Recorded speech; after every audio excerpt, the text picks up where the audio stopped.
A gente tem dois grandes nomes aqui para entrevistar. Temos a presença do Adriano Diogo, que vários de vocês conhecem, o Fernando Augusto, que também já veio aqui.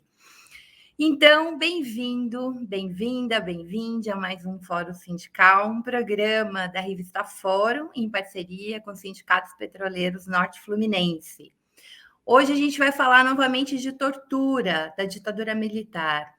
Vocês já viram aqui, né, no 31 de março, a gente fez um programa muito sensível com o Ivan Seixas, o Luiz Eduardo Greenhalgh, e em abril veio à tona os áudios do Superior Tribunal Militar, divulgados pela Miriam Leitão. A gente vai conhecer um pouco a história da luta por essas mais de 10 mil horas de gravação, e o Fernando Augusto tem muito a ver com isso. O Fernando, para quem não conhece, é advogado, pesquisador do Grupo Prerrogativas, autor de vários livros, incluindo a Lava Jato, na qual ele também foi advogado. E foi ele que descobriu, né, esses áudios. Eu vou começar com ele perguntando essa história, mas ele fez uma coisa muito mais importante. Graças ao Fernando, a gente não tem esses áudios apagados, né? O Fernando vai contar isso para nós, que ele conseguiu na Justiça, no Supremo Tribunal Federal, ter acesso a esses áudios, né? Mas demorou muito tempo isso. E a gente tem a presença do meu querido amigo Adriano Diogo, vereador por vários mandatos e também deputado estadual da Assembleia Legislativa de São Paulo, no mandato anterior, não é esse, né? E ele presidiu a Comissão dos Direitos Humanos da Alesp, na qual teve a Comissão da Verdade, né? Em São Paulo, chamava Rubens Paivas. Essa comissão investigou e divulgou os crimes cometidos pela ditadura militar no estado de São Paulo. E o Adriano Diogo apresentou um projeto de lei em 2014 que institui o Comitê Estadual de Prevenção e Combate à Tortura no estado de São Paulo, né, para criar mecanismos de prevenção e combate a esse crime inafiançável, esse crime hediondo. E na minha bancada hoje eu chamei meu querido amigo, colega de trabalho, o historiador, né, colega de profissão duplamente, historiador e educador popular, o André Luan Nunes de Macedo, e meu sempre companheiro aqui, Teseu Bezerra. Cadê essa galera toda? Bota na tela. Que timaço que eu tenho aqui hoje. Muito bem. Boa noite, Teseu. Boa noite, André. Boa noite, Adriano. Boa noite, Fernando. Como é que vocês estão? Boa noite. Boa noite. Estamos vivos. Boa noite. Estamos vivos. É isso mesmo. Gente, como a gente tem muita gente na live, eu estou vendo muita gente querida aqui. Ângela Uchoa, minha querida Ângela Uchoa. A Ângela Uchoa, vocês certamente conhecem. A Ângela viveu durante muito tempo na clandestinidade, esposa do Inocêncio Uchoa, preso político lá do Ceará, foi preso em Pernambuco. Eles viveram na clandestinidade um tempão, tiveram seus filhos na clandestinidade, porque foram para o Rio de Janeiro. Que bom ter você aqui hoje, Ângela. Eu quero você no programa, qualquer hora dessa, porque você tem muito a nos contar e a dizer, é uma aventura incrível.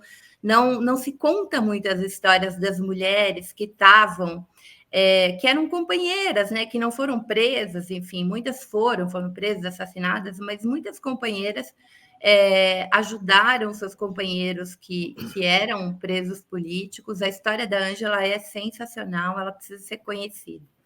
Eu queria começar nossa conversa com o Fernando. Fernando, eu queria que você contasse um pouco para as pessoas a motivação, né, de você procurar esses áudios. Eu sei que você estava numa pesquisa, então eu queria que você contasse esse episódio brevemente, mas principalmente como é que você fez a cópia, porque eu acho isso incrível e que eu acho que isso foi o material, né, que você conseguiu depois entrar no STF para impedir que essas gravações fossem apagadas, né? Porque, gente, tem uma coisa, o Fernando estava pesquisando, ele descobre esses áudios e depois ele não tem autorização. E aí ele vai entrar numa luta, ele vai explicar isso para nós.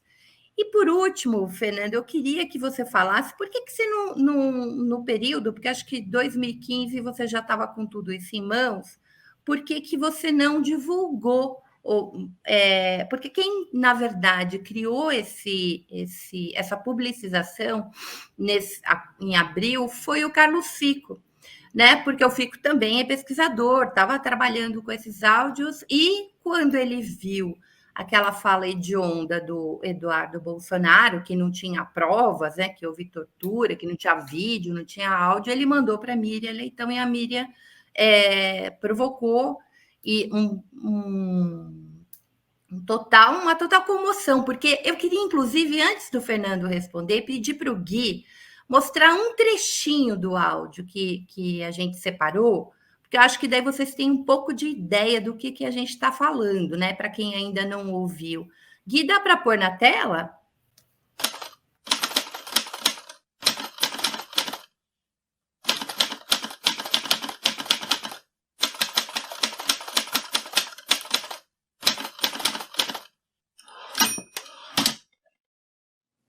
Talvez suscita o exame da presente apelação, quando alguns réus trazem aos autos acusações referentes a torturas e sevícias das mais requintadas, inclusive provocando que uma das acusadas, Nádia Lúcia do Nascimento, abortasse após sofrer castigos físicos no Código de Dói.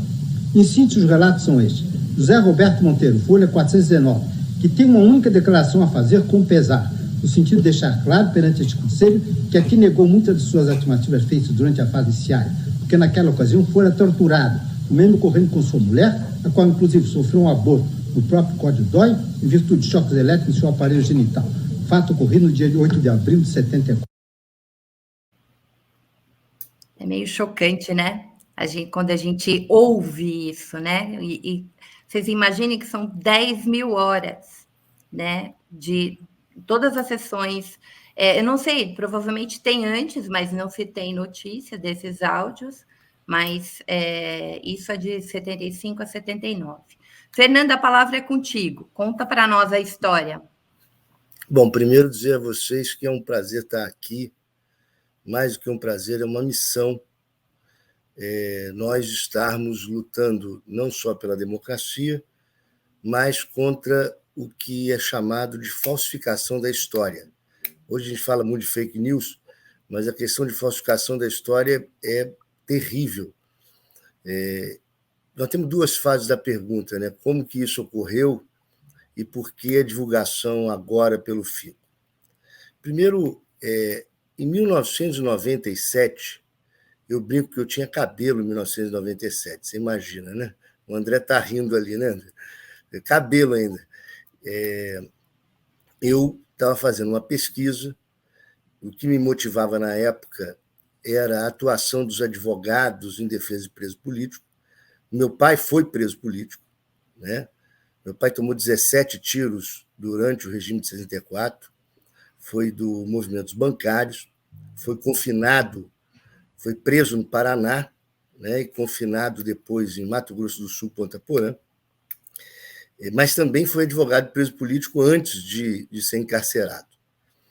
E o meu irmão, ele, que foi dos Médicos Sem Fronteira depois, foi para a Bósnia, Sri Lanka, ele foi um dos médicos a operar aquele capitão que sobreviveu na bomba do Rio Centro.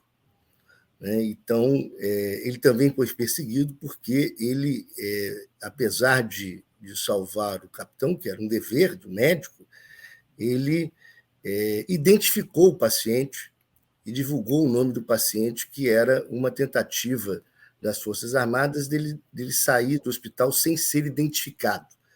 E isso o gerou, naquela época, uma perseguição. Então, eu cresci numa casa em que, vamos dizer, o incentivo pela resistência era muito grande e eu comecei a pesquisar a defesa dos presos políticos. Eu tinha muita curiosidade por que o projeto do Tortura Nunca Mais foi muito importante, que gerou o livro Brasil Nunca Mais, um livro que é fundamental para entender as torturas nesse país. Repito o nome para quem... Porque nós, às vezes, estamos acostumados a que todos saibam e sabem do que nós falamos, mas esse livro é fundamental, o livro Brasil Nunca Mais. Eles, à época, no fim do regime militar, eles tinham tirado, inclusive, cópia de todos os processos físicos no STM, mas eu tinha curiosidade por que, numa época que tinha gravação, não tinha surgido nenhuma gravação desse julgamento. Então, eu comecei essa pesquisa, fui ao STM, eu era estudante à época, por isso que eu tinha cabelo, e acabei com muita paciência descobrindo que, ao lado da sala do pleno do tribunal, tinha uma sala de gravação e, dentro dessa sala, tinha um arquivo lacrado, com as gravações dos julgamentos dos presos políticos de 75 em diante. Por que 75? Porque 75, por incrível que pareça, Brasília foi inaugurada muito antes, mas o Tribunal Militar foi transferido para Brasília em 1975. Então, é possível que existam gravações anteriores, mas nós só descobrimos aquelas gravações que estavam arquivadas a partir do início do funcionamento do tribunal em Brasília, né? Eram fitas de rolo, fitas grandes de rolo. Era uma época que não tinha internet, então eu comprei o Balcão, que era um jornal classificado, consegui comprar os gravadores da década de 60 e fui para lá. Então, me ajudou à época um advogado de preso político chamado Lino Machado Filho, e eu consegui uma autorização para acessar aquele material, que o próprio Superior Tribunal Militar não sabia direito o que era aquilo, né? Então, quando eu consegui acessar o material, eu verifiquei que tinha um índice, que era um índice muito precário, que era uma pauta de julgamento muito precária, só com o número do processo, o nome do principal réu e o nome de um advogado. E eu comecei, então, a acessar aquele material. Logo no primeiro momento, eu já percebi que, apesar de ser 1997, praticamente 10 anos depois da Constituição de 88, não seria impune acessar um material desse. Então, eu resolvi, naquele momento, fazer o seguinte: procurar o nome de um advogado que fosse ímpar nessa luta. Falo o nome de um sujeito de direita, religioso, né? Digo isso porque é muito importante, porque nós estamos vivendo a extrema-direita. Nós precisamos, talvez, de pessoas de direita desta forma, que era o Sobral Pinto. Achei 2 sustentações de Sobral Pinto, copiei. O segundo nome foi o Modesto da Silveira. Ontem eu fiz uma live com a OAB, queria relembrar o nome desse advogado extraordinário, o advogado que mais defendeu preso político na década de 70, que foi o Modesto da Silveira. E fiz uma cópia de 2 sustentações de Sobral, uma do Modesto. Peguei essa cópia e escondi essa cópia atrás de um vaso sanitário, onde tem um pequeno buraco atrás. Eu escondi ali, deixei guardado no banheiro aquela fita. Quer dizer, eu podia fazer um filme sobre essa história, né? Porque voltei, continuei a pesquisa, etc. E as gravações são divididas entre sessões públicas entre aspas, e sessões secretas. Nem os advogados participavam. Você imagine, na década de 70, os advogados eram obrigados a sair da sala do tribunal para que os ministros discutissem. A questão do artigo 93, inciso 8 da Constituição de 88, de que o julgamento é público, é muito tempo depois. Bom, o que aconteceu? Quando aquelas vozes, aquele áudio, né, começou a verberar, né, quase uma um destampar de uma caixa de Pandora, e aí se falar de tortura, se falar de Marighella, se falar imediatamente o que aconteceu. A pesquisa foi interrompida. E aí se falou o seguinte: olha, o senhor volte amanhã aqui a 13h. Estou contando um pouco mais de detalhe, que em outras lives eu não contei isso, mas daí quando eu resolvi voltar mais cedo, eu cheguei 11h da manhã no dia seguinte. E quando eu cheguei àquela sala, estava organizada como uma espécie de auditório. Quando eu entrei, o funcionário, que posteriormente eu vim a descobrir que era um ex-agente do DOPS, que estava trabalhando lá, quem me contou isso foi exatamente o Lino Machado Filho, ele tinha organizado um auditório e estavam entrando militares, inclusive o general-presidente, à época, do Superior Tribunal Militar, para escutar aquelas gravações. Né?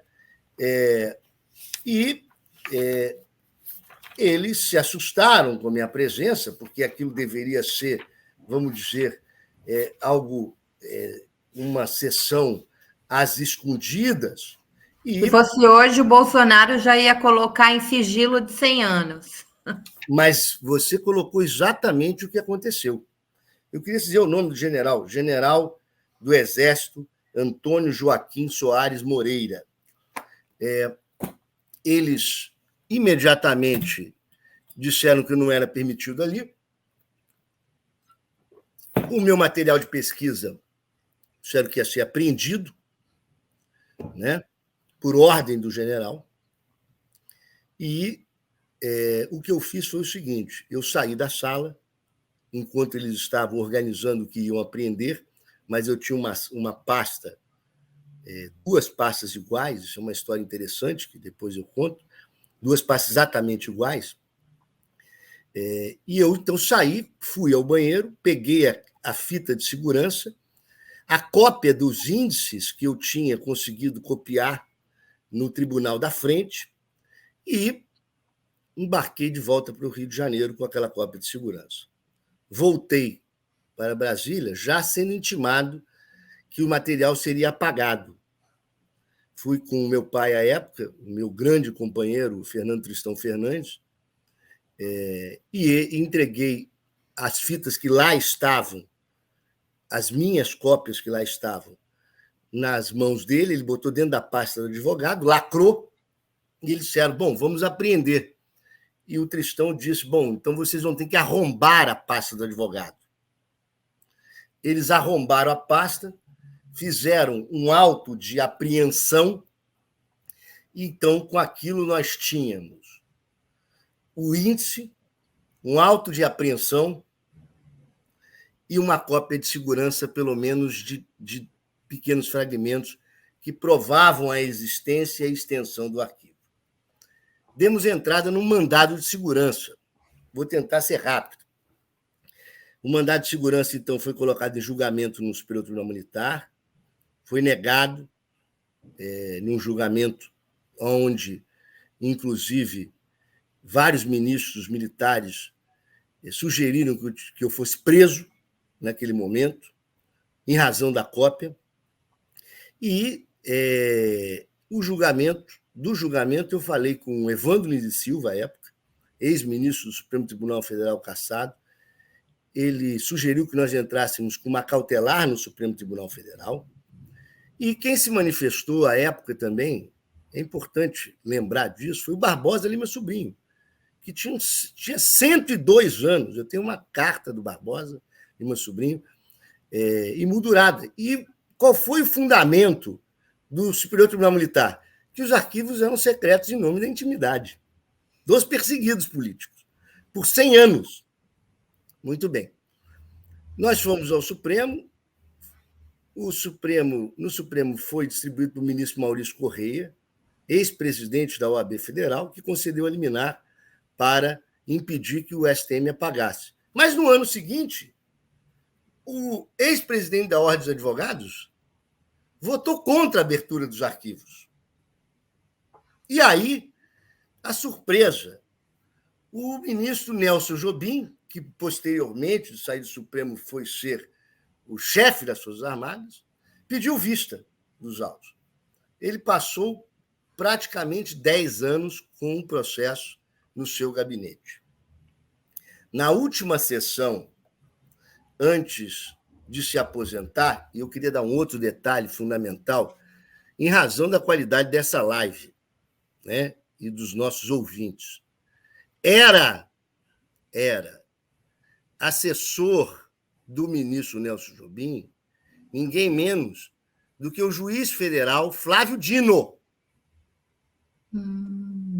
né, que governador, um quadro político do país, passou no concurso que o Sérgio Moro passou em último lugar em reclassificação, ele tinha passado em primeiro lugar.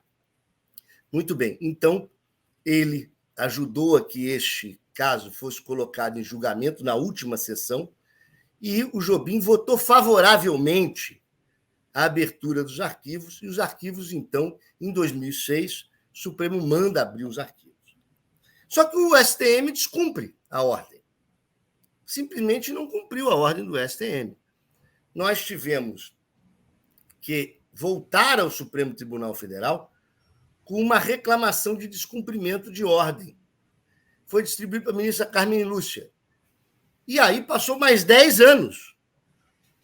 Em 2007, Maria, você falou que em 2005, na verdade, em 2017, né, nós conseguimos que o Supremo determinasse novamente o cumprimento da ordem. Eu, então, consegui o acesso integral, entre aspas, porque nós, hoje, já temos uma comprovação de que esse arquivo entregue não é um arquivo completo. Ele tem muitas falhas. Nós estamos, pela UF, pela Universidade Federal Fluminense, fazendo uma enorme pesquisa nesses arquivos. Nós temos, esses processos estão sendo fichados de maneira longa, estão integralmente sendo transcritos.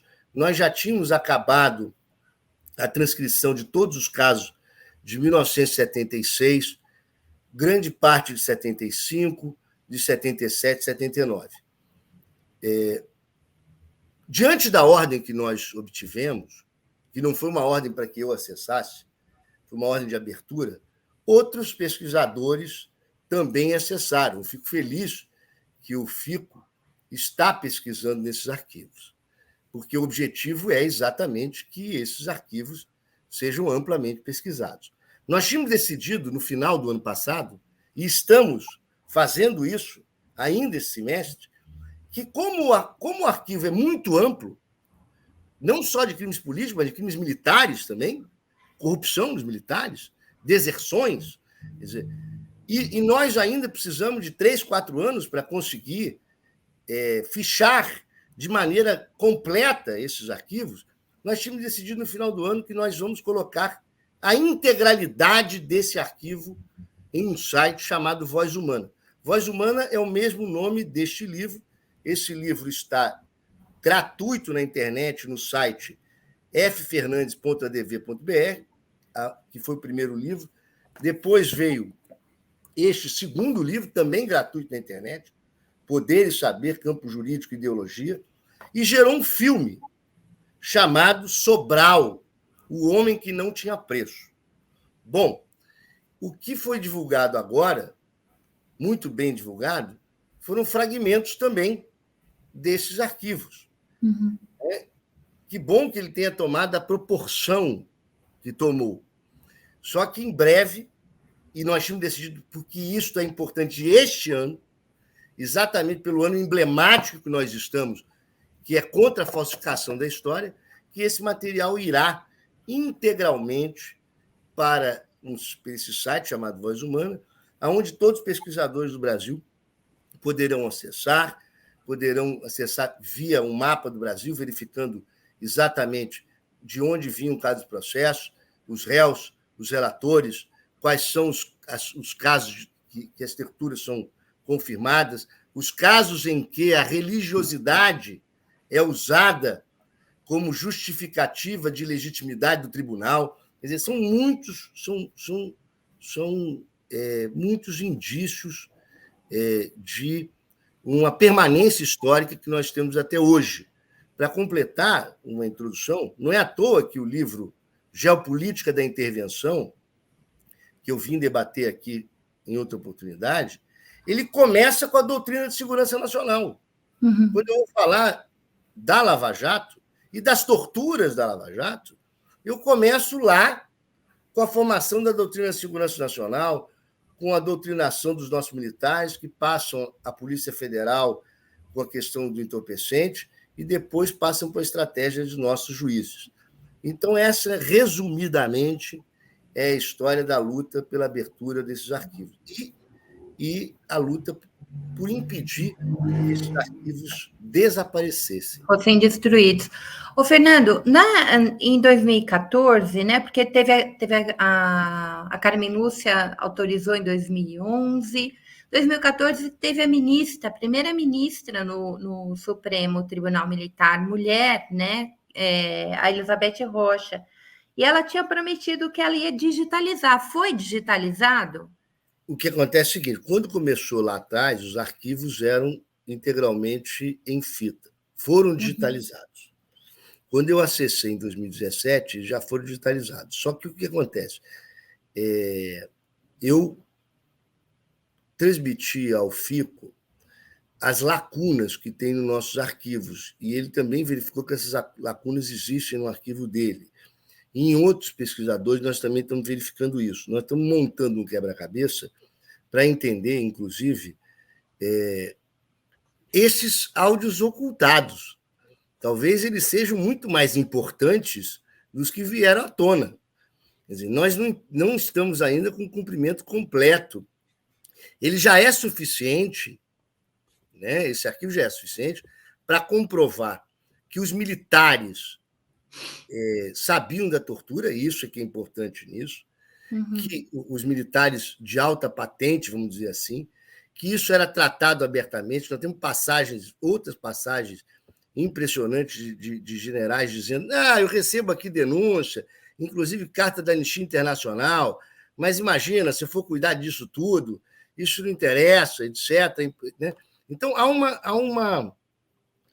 uma manifestação constante, não só de ciência, mas de falta de apoio, falta de ação para impedir a tortura é um apoio à tortura.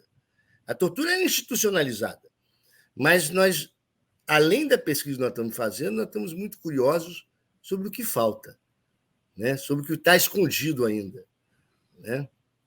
O Adriano caiu, gente? Ele falou aqui no chat que precisou sair, o Fro. Não sei se ele teve algum problema, mas ele botou no chat aqui interno nosso. De repente volta. Ih, nossa. Eu ia... Bom, então, o que será que aconteceu? Algum problema sério? Que ele já estava tranquilo. Espero que ele não tenha sido preso.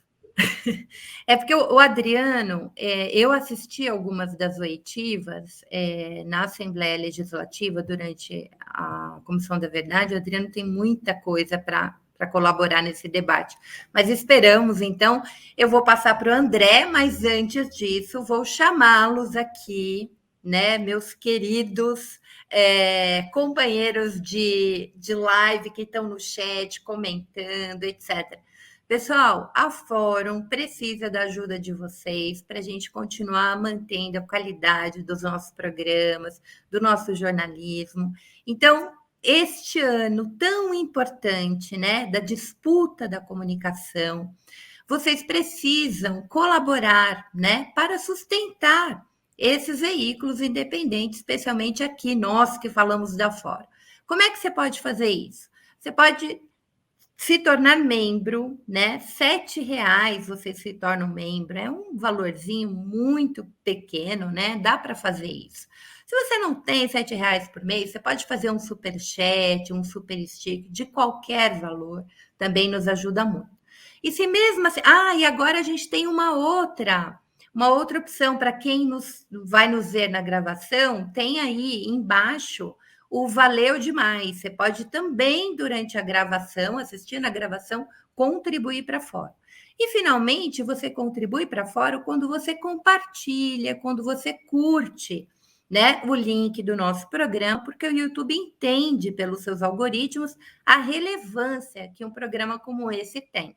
Então, a gente conta com vocês até o final desse programa, por favor, queremos membros, superchats, e eu vou passar a bola para o André. O André, esse grande historiador e educador popular, parceiraço de trabalho, de luta. Bora lá, André. Primeiramente, assim, dizer boa noite para vocês, para o Teseu, para a Fro, para o Fernando. Dizer também, Fernando, que assim, nós não somos xará só da ausência capilar, não. Eu fui ler o seu livro A Voz Humana e descobri também que você nasceu em Ponta Porã. Eu também nasci em Ponta Porã, sou filho de bancário, mas eu só nasci e vim aqui para Belo Horizonte, né? Mas eu saí de lá com 5 anos, quando meu pai tomou 17 tiros lá.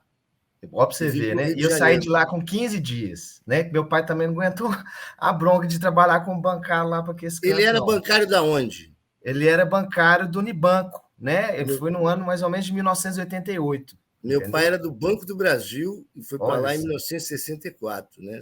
Depois de ser solto. Pois é. Então, diante dessas coincidências, assim, né, da história e dos passados que aconteceram, eu acho que uma questão que o Fernando levanta, que é muito importante, é essa caixa de Pandora que foi aberta, né? E eu lembro que quando saiu a matéria no Globo, em 17 de abril, logo depois começou a ter umas repercussões assim, nos grupos que eu vou considerar aqui nem só do campo progressista, mas os grupos anti-tortura, né? Dizendo que aquilo poderia ser um problema com relação à forma como nós iríamos dialogar novamente com os militares, em especial o campo progressista, né? Eu queria que o Fernando falasse um pouco disso, que ele comentou um pouco sobre essa questão, mas antes, uma questão que eu acho que é importante da gente levantar é, assim, será que esse anúncio desses áudios quebrou uma certa bolha? Eu acho que tem uma questão muito interessante que a gente pode pesquisar, que é o Wikipédia, né? E a gente vai ver que de 17 de abril em diante, as visualizações do verbete ditadura militar brasileira e tortura no Brasil aumentaram de uma forma bastante interessante. Que, em certa medida, se você for olhar ao longo dos anos, você tem um número de visualizações desse verbete justamente no ano, na data de comemoração do golpe, né? Entre 30 e 31 de março dos anos, que você tem uma certa visualização exponencial, mas o que me atentou aqui foi o aumento significativo também do verbete tortura no Brasil, que passou a ter visualizações significativas a partir de abril, né? Eu acho que valeria a pena também a gente comentar sobre isso, de que maneira a gente consegue garantir também, do ponto de vista de um público intelectual, mas não um público intelectual somente que vai acessar algo especializado, né? Porque o Wikipédia, em alguma medida, é um tipo de informação que as pessoas da cultura popular que querem se esclarecer sobre determinado assunto acham ali informação rápida e precisa, porque tem uma autorregulação de editores, né? Também queria saber sobre o que o Fernando pensa sobre isso, o que vocês pensam a respeito disso, né? De como que essa bolha foi furada. E depois solta aqui algumas informações de dados, enfim. Bom, eu acho interessantíssimo. Fernando, eu vou te pedir, para essa questão você ser um pouquinho mais breve, porque o Teseu só pode ficar com a gente até 7h15. Depois eu e o André ficamos contigo. Tá bom. Eu acho muito interessante o dado. Eu acho que, na verdade, nós estamos exatamente tratando com um público que não tem conhecimento histórico, né? E acho que isso aqui é fundamental, porque nós temos juventude que não viveu a ditadura militar, né? E que recebe uma falsificação da história, e não é à toa que o Bolsonaro foi eleito, né?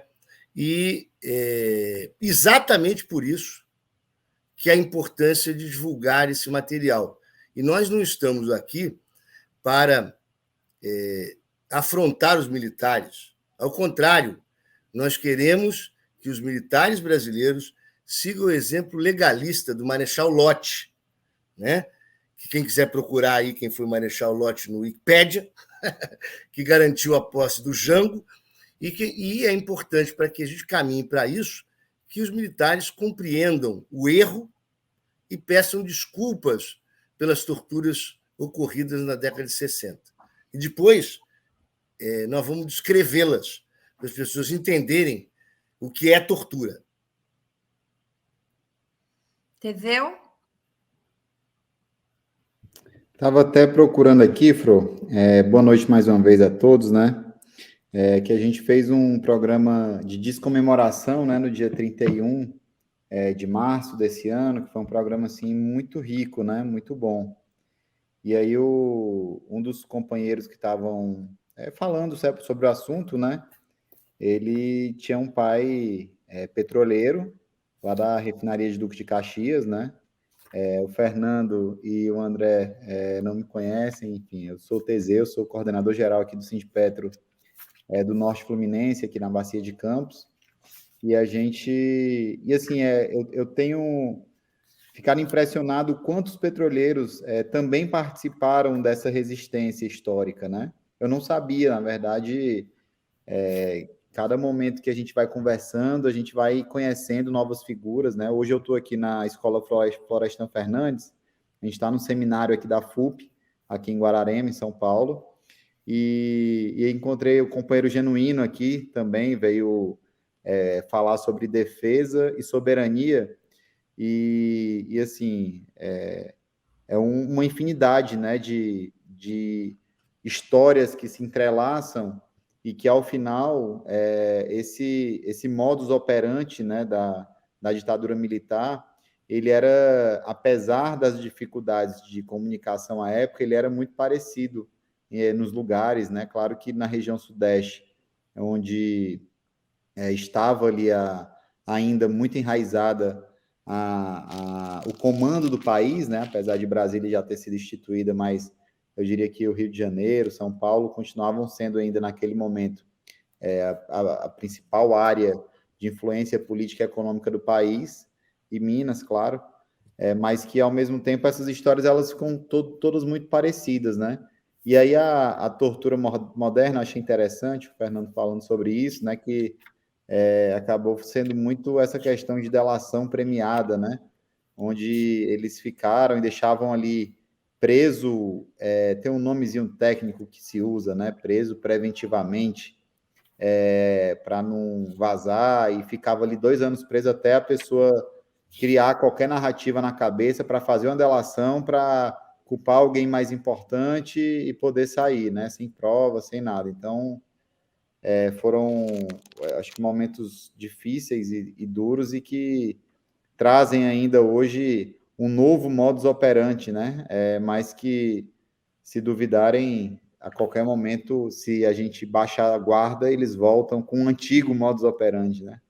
Então, eu acho que é um debate que é fundamental. O André, naturalmente, como historiador, e o Fernando como pesquisador, e que fez esse trabalho de pesquisa e que escreveu livro sobre isso, sem dúvida tem muito mais autoridade, conhece muito mais a fundo o assunto, mas que são debates como esse que a juventude precisa ouvir, né? A gente precisa espalhar essa informação para a juventude, né? Eu tenho 34 anos, né? Então eu não vivi também esse momento. O André também parece ser bem mais jovem, mas que, enfim, debates como esse têm que ser difundidos ao máximo, para que os trabalhadores também conheçam a história, porque foi a classe trabalhadora que sofreu, a classe de intelectuais da época, né? Os professores, próprios estudantes universitários, mas que a classe trabalhadora teve um papel importante na resistência, e eu diria principalmente ali para o fim do regime autoritário, né, com a organização da CUT, do PT, ali no ABC. Então, essa resistência ela foi fundamental para a derrocada do regime autoritário, enfim, e que só fez mal ao país, né? Então, parabéns aí, Fernando, e assim, se puder aprofundar aí, eu não sei se você tem histórias de petroleiros que possam ter participado disso, mas, assim, Como era o nome, Fro, do companheiro que o pai era da Reduc lá, que foi entrevistado no dia 31?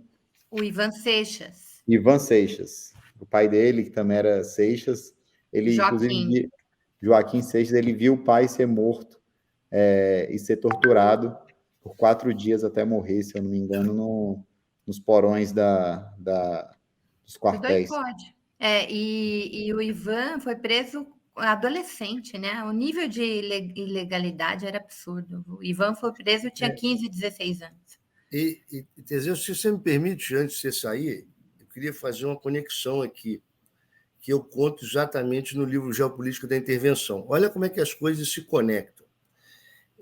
A página 359 desse livro, eu conto quando um ex-assessor do ministro Toffoli, que foi general do Exército e foi ser ministro do Bolsonaro, comemora o golpe de 64, manda colocar no site, em 31 de março de 2019, uma comemoração do golpe. E o seguinte, apesar da proibição, né, uma desembargadora chamada Maria do Carmo Cardoso concede uma liminar proibindo a comemoração do golpe e, na verdade, o próprio ministro Toffoli, que era presidente à época, concede uma liminar garantindo essa publicação de comemoração do golpe. Então, você veja como as coisas têm permanência, como nós não estamos falando só de passado, nós estamos falando de presente, nós estamos falando de uma luta de agora, né? Isso é muito importante, né? Essa decisão do ministro Toffoli foi de 2019.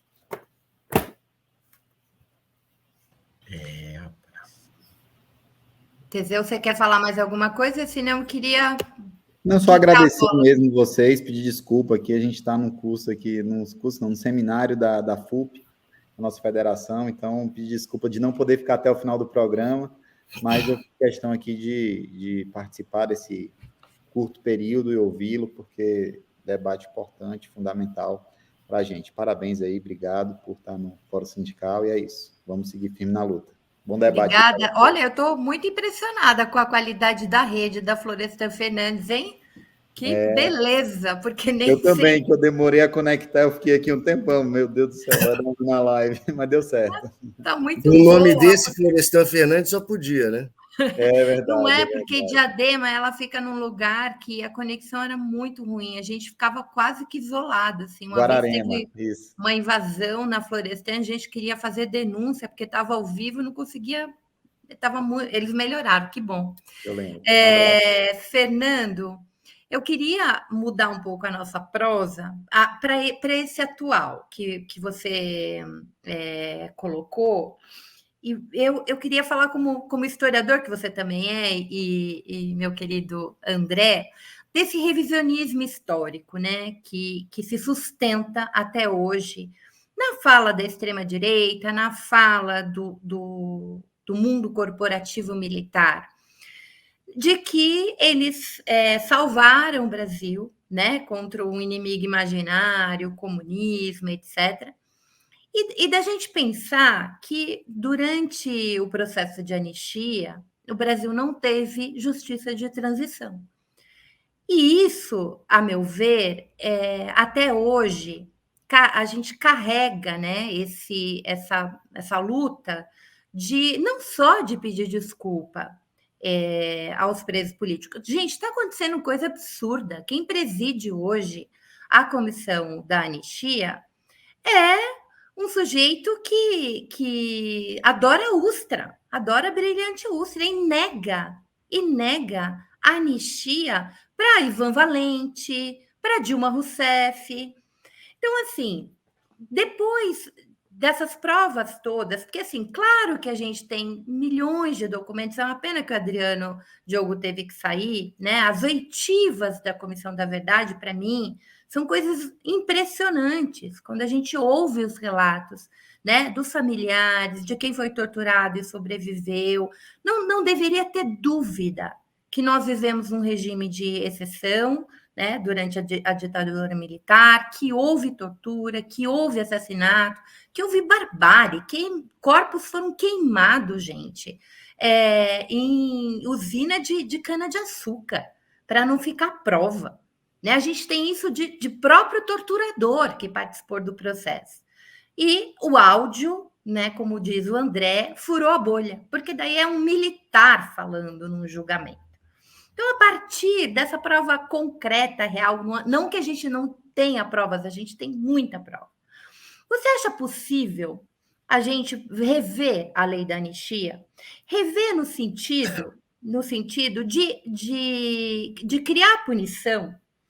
Os torturadores, quando você ouve um vice-presidente da República, ou o atual presidente do Supremo Tribunal Militar, tirando onda, gente.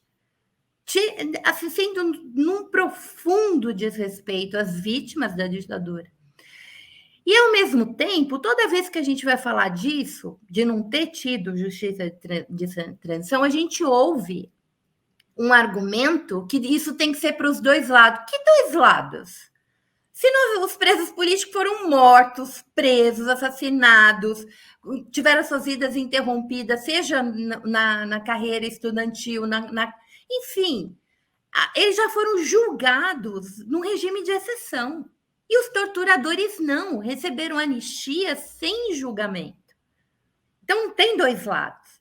A minha pergunta é, agora, depois de tanto tempo, será que a gente pode criar, ao menos, leis para punir esse discurso cínico dos viúvos da ditadura?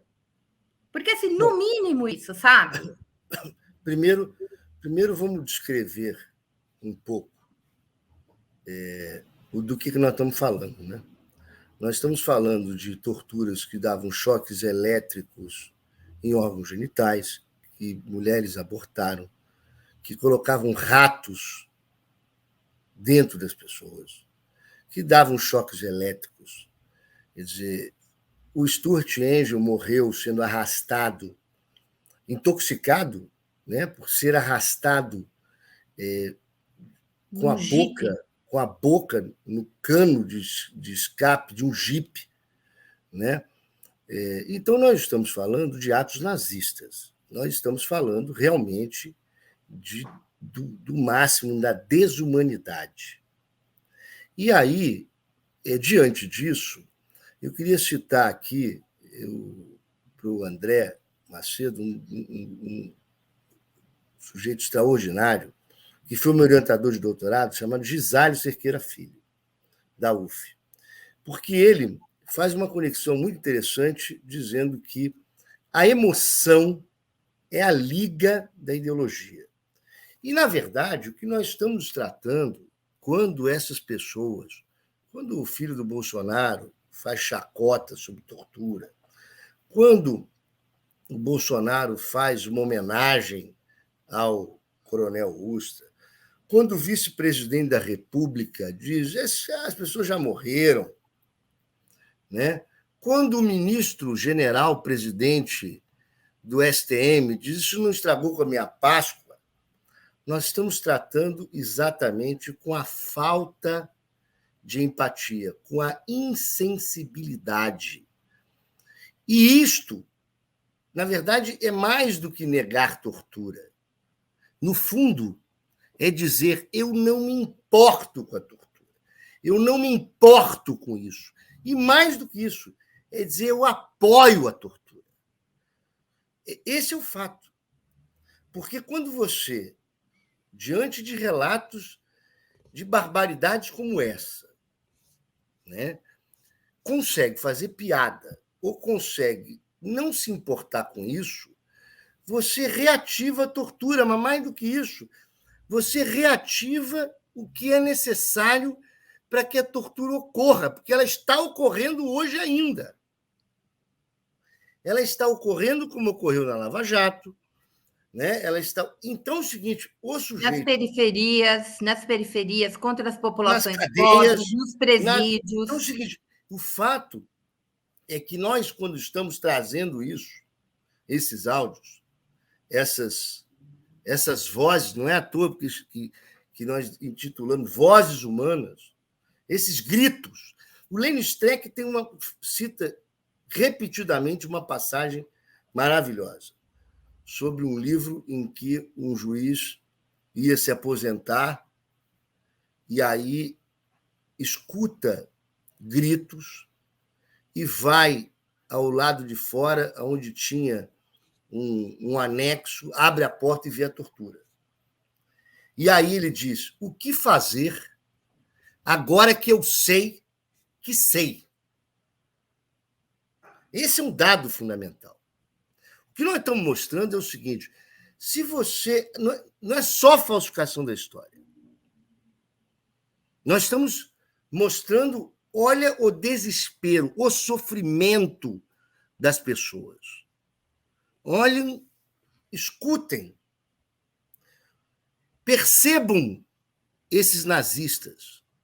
E se você, mesmo assim, não se sensibiliza,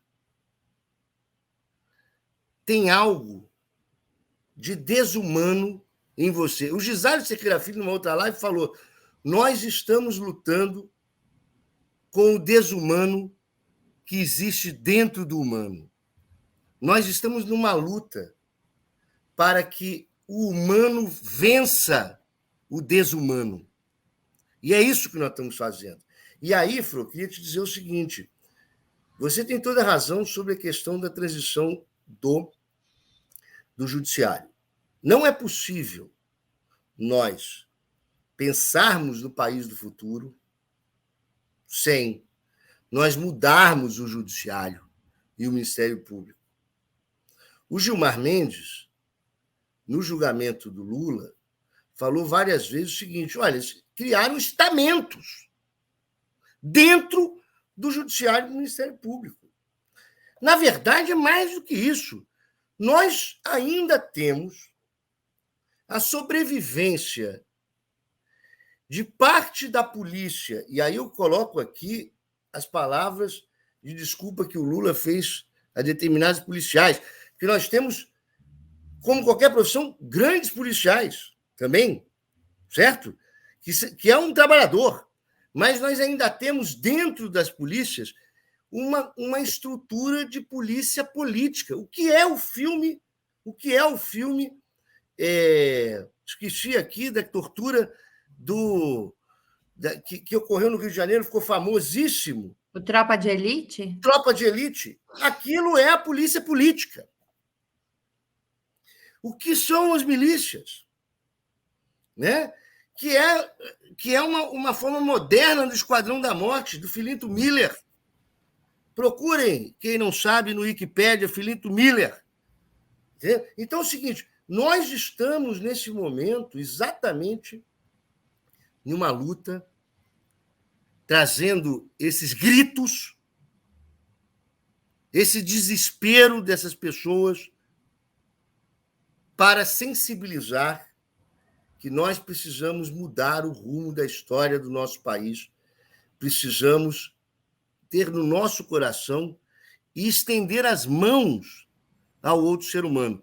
E esses seres humanos que foram torturados, desaparecidos, mas os seres humanos que estão hoje sendo torturados.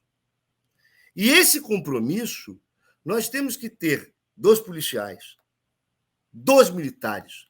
E nós precisamos mudar o judiciário brasileiro, porque nós fizemos uma característica, vou repetir, da mesma maneira, temos grandes juízes, grandes ministros, humanos, procuradores, mas nós temos uma grande classe de pessoas insensíveis, doutrinadas pelas escolas de magistratura, em grande parte, em uma forma absolutamente técnica. E aí, lembrar aqui, esse livro aqui, ó, Poder e Saber, Campo Jurídico e Ideologia, que eu trato exatamente da formação desses advogados que vão gerar os delegados, os promotores, e a estratégia de poder de torná-los eles técnicos, ahistóricos e insensíveis. O que é o Sérgio Moro? É um pseudo-nazista que apoiou a tortura. Se ele estiver escutando aí, Ele apoiou a tortura na Lava Jato. Ele impedia, mais do que se omitir, ele tinha um acordo para impedir que as pessoas tomassem banho. São métodos de Guantánamo. E agiu como esse tribunal, né? Porque sabia, fabricava provas, enfim. Exato. Mas, assim, só para concluir, Fernando, e eu vou passar para o André, eu não consigo sequer imaginar a necessidade de ter um tribunal militar. Eu acho que hoje ele deveria acabar. Pode ser refeito em época de guerra, mas é injustificável. Mas eu queria lembrar mais. Veja, do governo, se eu não me engano, exatamente na passagem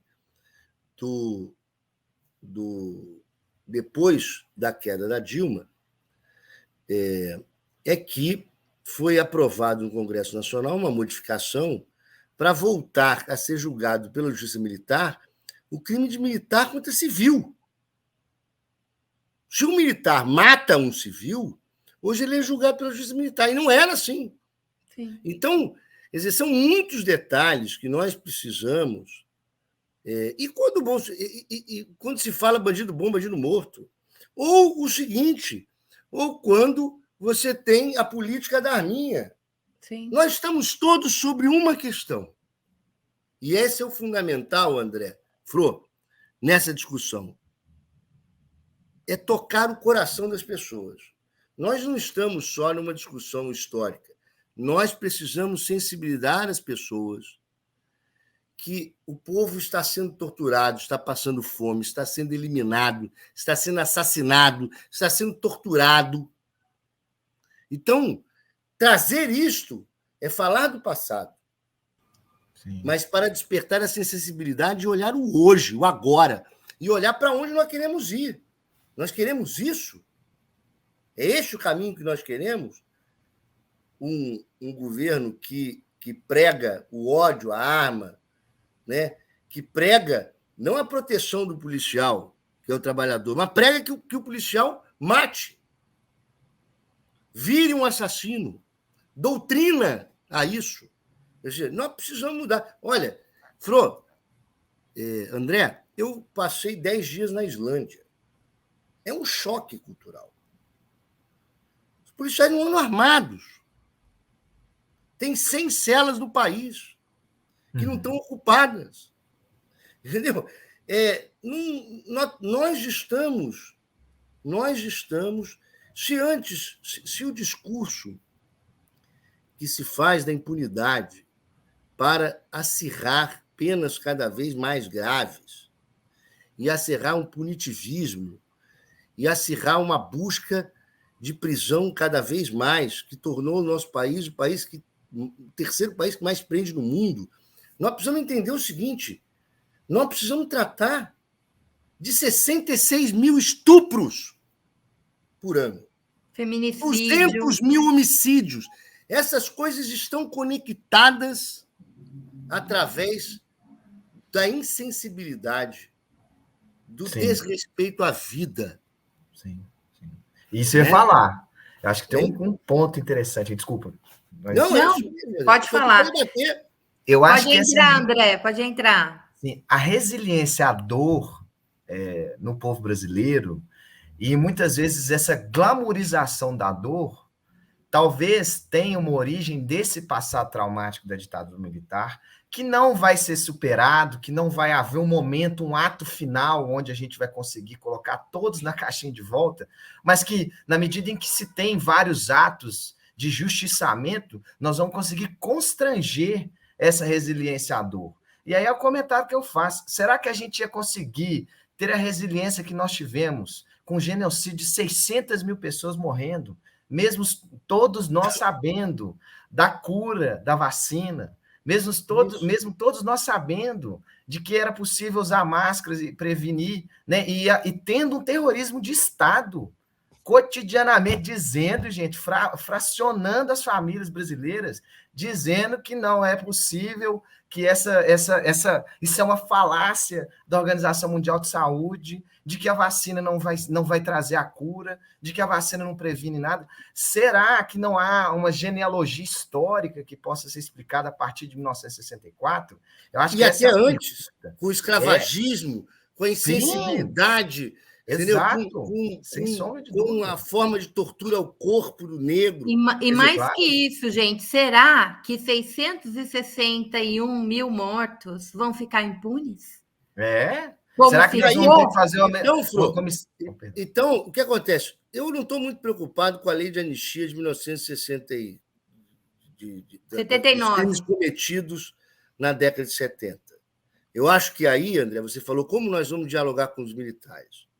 Não nos serve, neste momento, questionar a lei de anistia. Não nos servirá. É cair numa questão punitivista que já foi. O que nós queremos é o arrependimento.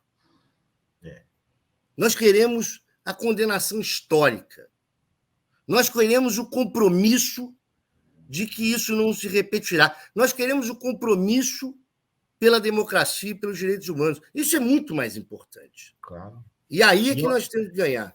Sim, e vou te dizer, nós vamos ganhar lembrando também que o ato institucional número 1 simplesmente limpou aqueles militares considerados constitucionalistas, e a gente tem que colocar um adjetivo aí para descrever esses que são os torturadores, que foram os americanófilos, foram aqueles que aprenderam com a CIA a torturar, né? Porque a gente vê muito bem no documentário do Silvio Tendler, Os Militares pela Democracia, que era uma figura, por exemplo, que do ponto de vista do passado prático, tem uma moral militar vinculada à cidadania brasileira, como Rui Moreira Lima, que deu depoimento na Comissão Nacional da Verdade. Como o Marechal Lott.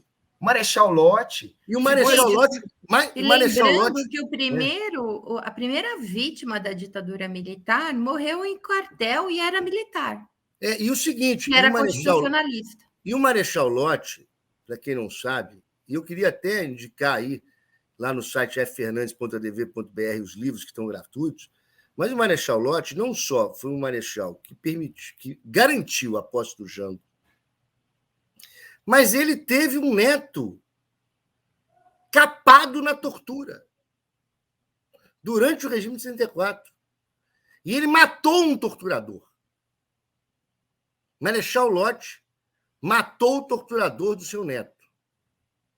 Veja, então é o seguinte, realmente, nós queremos militares que sejam compromissados com o nosso povo. Porque, afinal de contas, se vamos falar de soberania, qual o maior bem que nós temos? São as pessoas. Então, esse que nós queremos, esse compromisso que nós queremos que os militares tenham. E o judiciário? Sim. Fernando, mas eu fico pensando, talvez politicamente não seja estratégico discutir revisão da anistia, mas eu penso que se a gente não tiver, e não estou entrando na questão punitivista, não, você imaginar que um sujeito que no voto contra a Dilma, no impeachment da Dilma, fez homenagem à brilhante Ustra, e nada aconteceu.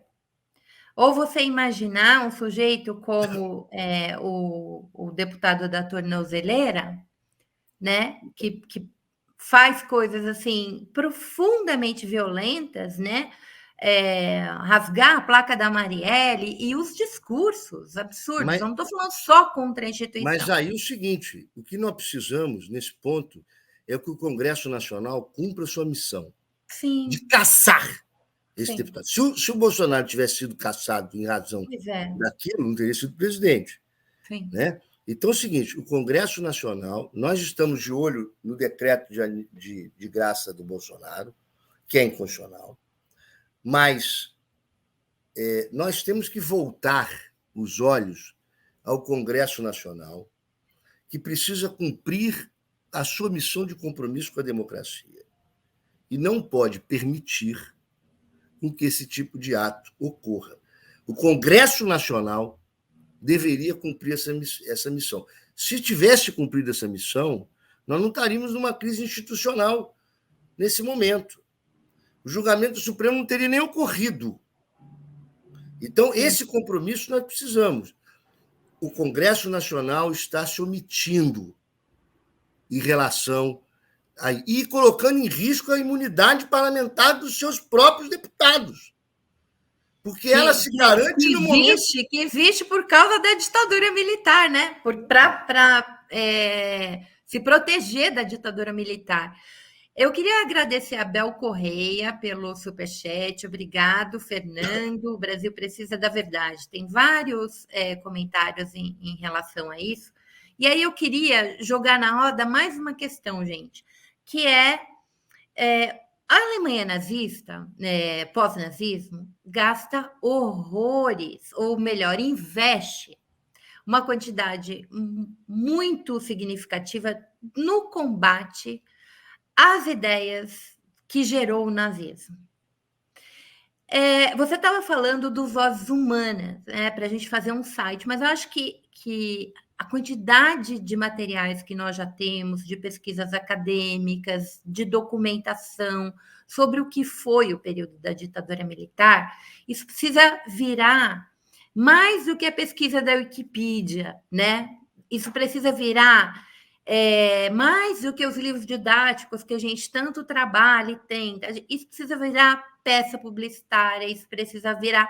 Então, assim, acho que aí, nessa revisão, do que eu estou chamando de revisão, né, de um espaço que não houve a transição justa, a justiça de transição, que se trabalhe para conquistar corações e mentes contra a barbárie, contra o terror.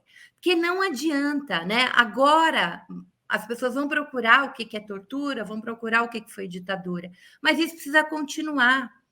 Que a gente sabe que se você não tiver um trabalho pedagógico, uma disputa contra-hegemônica do que é hegemonia, porque o Estado de Direito ele é uma coisa fantástica quando ele existe, mas ele não existe nessa periferia que a polícia chega dando porrada, matando o trabalhador porque é suspeito, e aí a gente sabe que a suspeição é a cor.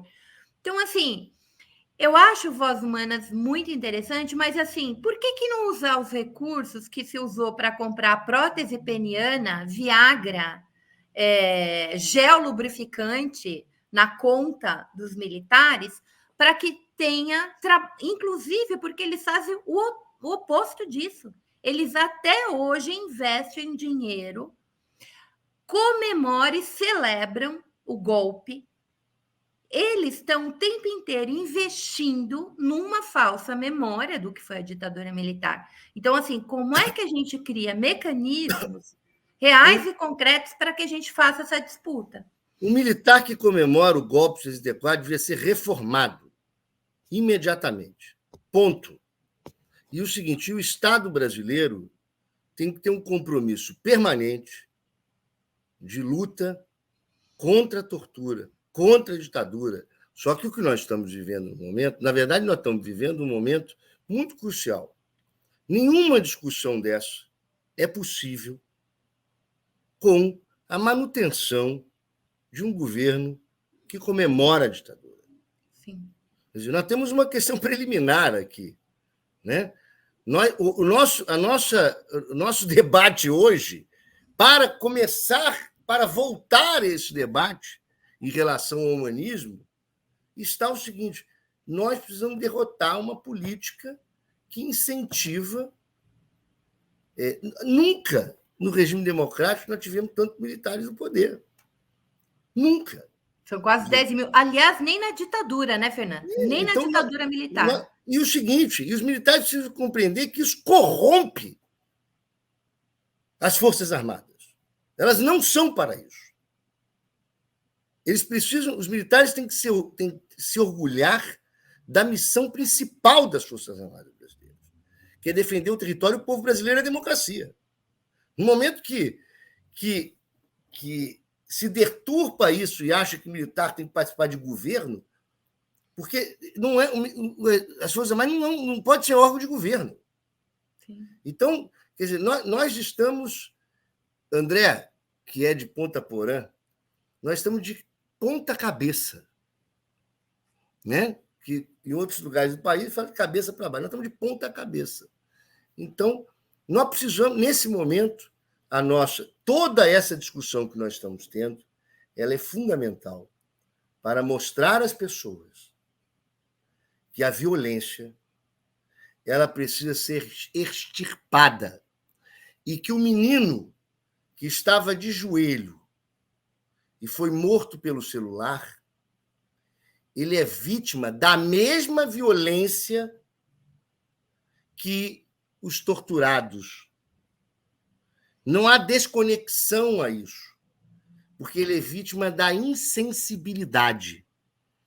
E se nós quisermos hoje seguir um rumo para um país melhor, para que o povo coma, porque, André, você falou muito bem dos 600 mil brasileiros, 660 mil brasileiros, são todos, são 660, é o povo passando fome, são os negros sendo assassinados. Quer dizer, nós precisamos abrir nosso coração e entender o seguinte, precisamos mudar de rumo. Esse rumo vai acabar com os brasileiros, está acabando com a nossa história. E, nesse momento, nós estamos num ano muito importante. Por isso, concordo, Fro, que tem que ter feito muito mais do que fazer um site. Só que é o seguinte, nós precisamos que cada um colabore da maneira que pode para dizer o seguinte, sensibilizem as pessoas, que nós precisamos... Eu acho que o Papa pediu desculpas sobre apoio que a Igreja Católica deu ao nazismo. Uhum. A Suíça pediu desculpas por ter recebido dinheiro dos nazistas. Portanto, pedir desculpa é arrependimento. Nós precisamos... E o general, ao falar não acabou com a Páscoa dele, ele não é cristão de nada. Sim. Porque ele deveria ter a sensibilidade cristã de olhar o que Cristo sofreu. Foi torturado. Uhum. Mas ali foi um ato falho, não foi, não? Ali foi um ato falho. Um ato falho. É um absurdo. Cristo foi torturado. É isso que nós queremos? Porque não é possível você falar que é católico, ou que é crente, ou que é tal, e o seguinte, e apoiar a tortura de Cristo. Porque se Cristo diz que todos nós somos irmãos, ora, que insensibilidade é essa? De achar, de naturalizar que nossos irmãos sofram tortura em quartéis na década de 60, sofram o genocídio da Covid-19, sofram o genocídio da fome. Não é possível. Acordem. Sim. Não sou candidato a nada, não, tá? André, entra na roda. Você que o André é um grande estudioso. Você diz para ele, André, vem para a live. Ele vai, estuda, né? Se inteira. Então ele provavelmente já preparou mais um monte de questão aí e a gente está indo. Sim. Inclusive, queria agradecer a Camila Cristina Silva, foi minha colega de doutorado, minha colega de alma mater, né? Nós não estudamos no mesmo período, mas ela estuda ditadura militar, me ajudou bastante. Passando alguns textos, inclusive sobre tortura, né?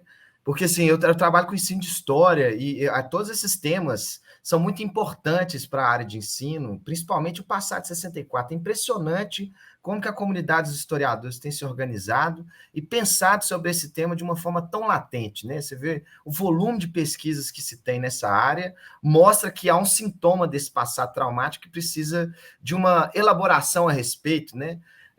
E eu acredito que, assim, das coisas que a própria FO falou, se a gente fosse pensar e ter uma imaginação institucional a respeito, eu acho que também tem um elemento, assim, vou puxar a sardinha para o nosso lado, mas da regulamentação da profissão de historiador em todas as instituições, para a gente não ter que usar o revisionismo como se fosse uma palavra pejorativa, mas que a revisão faça parte da cultura histórica na medida em que as fontes apareçam. O problema do Brasil é que a estratégia bolsonarista acaba com elas e só positivar aquelas que afirmam institucionalmente, por exemplo, o golpe de 64, como esse cínico desse Eduardo Bolsonaro faz nas suas lives e fala assim, olha, vocês estão achando que não foi legal? Veja o que a STF falou em 64, veja o que o Congresso fez, mas não passa lá, por exemplo, o testemunho do Tancredo Neves, chamando todo mundo de canalha. essa questão, para mim, é muito importante, porque há uma estratégia aqui de eliminação do passado, né? Ou de de versões sobre o passado, porque, gente, vamos combinar, não se trata de dois lados. Não se trata de dois lados. A disputa sobre o que foi o fim da ditadura militar, as teses a respeito dos conflitos internos dentro desse campo, são impressionantemente contraditórias, né? Entre a própria disputa política, de gente que assim, era filho, era amigo de alguém que, né, tinha alguma relação com alguma organização que nem sabia e que foi torturada, né? Quer dizer, que foi pega ali na lambuja e eles utilizaram disso, instrumentalizaram isso, né? Então, acho que essa luta da memória contra a memória, que a própria Cíntia Sartre fala num dos artigos dela, é parte desse cinismo conservador que nós temos que combater. Mas para que a gente tenha linguagem histórica de massas, pô, Wagner Moura, tá escutando aí? Se você tivesse escutado, a história do Fernando aqui... Que filme ruim, né?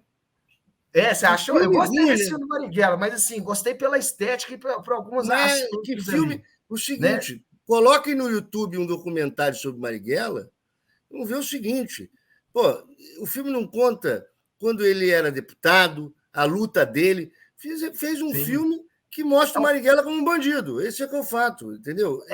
O filme desconstrói, me desculpe a crítica aqui a ele, o seguinte, inclusive vai dizer, ele é um personagem complexo, me desculpe, o seguinte, o filme não educa sobre o regime de 64. E eu também acho, não tem negócio de dois lados, não. O seguinte, foi um guerrilheiro, sim, não tem problema quanto a isso.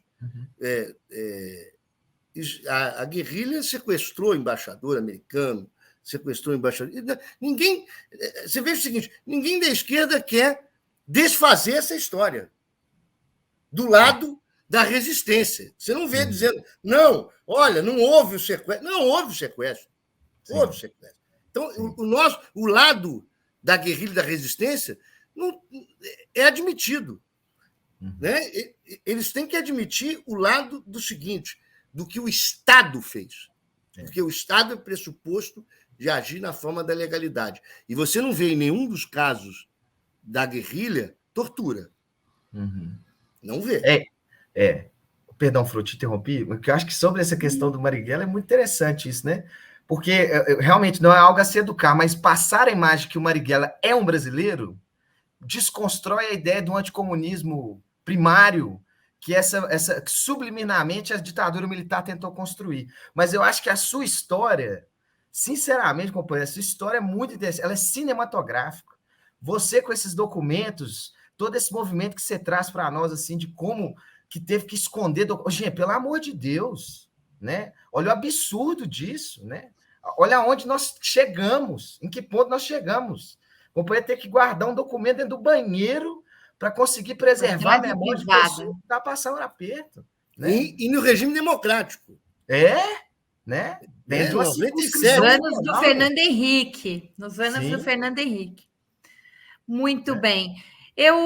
A gente está chegando ao final, Fernando. Eu queria, já que você também fez parte, né, da defesa da Lava Jato, tá vendo? Não, eu queria defesa da Lava Jato, não. Eu fiz parte da defesa na Lava Jato, né? No absurdo da Lava Jato. Vendo depois o que aconteceu, né, na ONU, depois quando a gente se falou, não tinha esse processo todo não tinha acontecido. Então, assim, nós há quanto tempo, né? Desde 2014, a gente diz que a Operação Lava Jato ela era uma operação partidária, né? Partidária, ela foi partidária. Foi partidária para destruir um governo, destruir uma economia, destruir o patrimônio nacional e a soberania nacional. Nós perdemos 4 milhões de empregos com a ação do seu Moro e da Dallagnol. Eu queria que, pós-ONU, né? Porque o Fernando, acontece uma coisa, ele manda, assim, imediatamente eu recebo no WhatsApp. Desculpe perturbar, mas realmente eu sou uma bomba de... Ele manda, né? É super bom ter o Fernando no WhatsApp, porque a gente fica sempre bem informado, porque ele está sempre muito antenado. Eu queria que você fizesse uma avaliação aí, eu acho que você já fez várias delas, principalmente do resultado da ONU, né? Da ONU reconhecer que o Lula foi um preso político, da Lula reconhecer toda a parcialidade, e da gente pensar que se a ONU, né, tivesse sido mais rápida, se o STF tivesse feito seu papel. Vamos lembrar a ONU foi. Vamos lembrar o seguinte, que a ONU fez uma recomendação para que o Lula concorresse à presidência da República. Sim. E foi ignorada, né? Foi ignorada. Foi ignorada. Nosso problema estava no STF. Mas, assim, pós decisão da ONU, como é que você olha esse cenário? Você acha que... Eu sempre estou olhando o futuro, viu, Fernando? A minha cabeça está no futuro. Eu quero saber o que a gente vai fazer a partir de 2023. Então, assim, essa é uma outra disputa. Porque na campanha e nas redes, a gente vê essa galera bolsonarista, às vezes até aqui nos comentários, Lula ladrão, Lula preso, não sei o quê. Como é que a gente amplia, né, a importância de uma decisão como essa? Eu vejo que os Prerrogativa anda fazendo coisas, vocês escrevem, então, mas como é que a gente ajuda a ampliar isso, Fernando? Primeiro, eu tenho notado um negócio que eu queria dizer aqui, de uma questão com as pessoas que estão no meio do caminho, não o grupo bolsonarista, que são 30% do eleitorado. Esse decreto de graça do Bolsonaro pegou muito mal. Pegou mal? Pegou mal. As pessoas que não são Lula, não apoiam Lula e não apoiam Bolsonaro, viram esse decreto como um decreto de impunidade. Isso é importante, né? Ao contrário, o Lula, mesmo inocente, se submeteu à violência do judiciário. Não enfrentou o judiciário, brigou no judiciário, através das vias legais. Eu tenho notado manifestações importantes de pessoas que estão muito desconfortáveis com isso. Eu acho que isso precisa ser colocado mais para as pessoas que estão no meio do caminho. Também acho que tem que ser colocado mais, estamos fugindo um pouco do assunto, mas é importante, colocado mais as pessoas esse passo importante que o Lula fez de chamar o Alckmin para vice-presidente. Porque o sujeito que não é PT e não é Lula, ele precisa compreender o seguinte: se ele quer uma oposição ao PT, ele precisa derrotar o bolsonarismo. Porque o meio termo não existe com o Bolsonaro. Por isso que não tem terceira via. Né? Então, as pessoas precisam compreender que... E esse é um gesto do Lula muito importante, porque transforma a candidatura do Lula não na candidatura do Lula e do PT, mas uma frente contra essa raiz ditatorial que nós estamos tratando. Né? Nós estamos num momento muito emblemático disso. E o nosso discurso tem que ser para sensibilizar as pessoas que nós tivemos um gigante retrocesso com o crescimento do bolsonarismo, que se pegou algo que estava encapsulado, esses desejos escravagistas, essas homenagens a torturadores, etc., e colocamos isso na presidência da República. E nós precisamos tirar isso de lá. Ponto. Né? Inclusive para você que estiver escutando e que não gostar do Lula e do PT.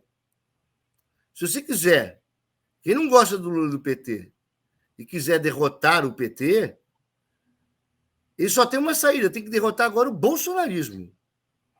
Porque com o bolsonarismo não existe meio termo. Né? Então,